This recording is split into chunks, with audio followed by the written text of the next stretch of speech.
জিতু কমল ছেড়ে দিচ্ছেন চিরদিনই তুমি যে আমার ধারাবাহিক। জল্পনা তুঙ্গে, কি বললেন এই বিষয়ে অভিনেতা জিতু কমল? আপনাদের সবাইকে স্বাগত সিনে গসিপে। চিরদিনই তুমি যে আমার ধারাবাহিকটি অল্প দিনের মধ্যেই দর্শকদের মন জয় করেছে। জিতু আর দিতিপ্রিয়ার জুটি দর্শকেরা বেশ পছন্দ করেছেন, তবে কিছুদিন ধরে জিতু আর দিতিপ্রিয়ার মধ্যে তৈরি হয়েছে দ্বন্দ্ব।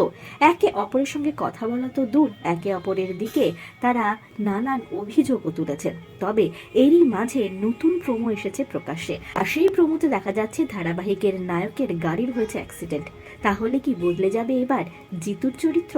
বদলে যাবে জিতু কমল, আর দেখা যাবে না তাকে চিরদিনই তুমি যে আমার ধারাবাহিকে অভিনয় করতে, আর চরিত্র থেকে সরে দাঁড়ালেন তিনি? এরকম জল্পনা শুরু হয়েছে নতুন প্রোমো টেলিকাস্ট হওয়ার পর থেকেই। এবার সে বিষয়ে মুখ খুললেন অভিনেতা। সামাজিক মাধ্যমে তিনি লেখেন, ময়দান ছাড়ে ভীতু, অসৎ মিথ্যাবাদীরা পালিয়ে যায়।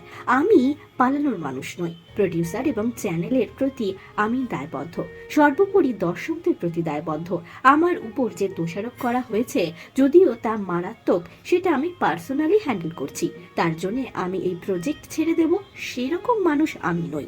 প্রফেশনাল এবং পার্সোনাল লাইফ আমি আলাদা করে রাখতে পারি।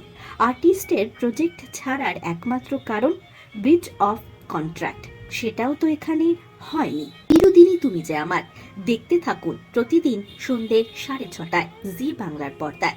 তো বন্ধুরা, অভিনেতা স্পষ্ট করে দিলেন আর্যর চরিত্রে এখনো দেখা যাবে জিতু কমলকে। জিতু কমল চিরদিনই তুমি যে আমার ধারাবাহিক ছেড়ে কোথাও যাচ্ছেন না।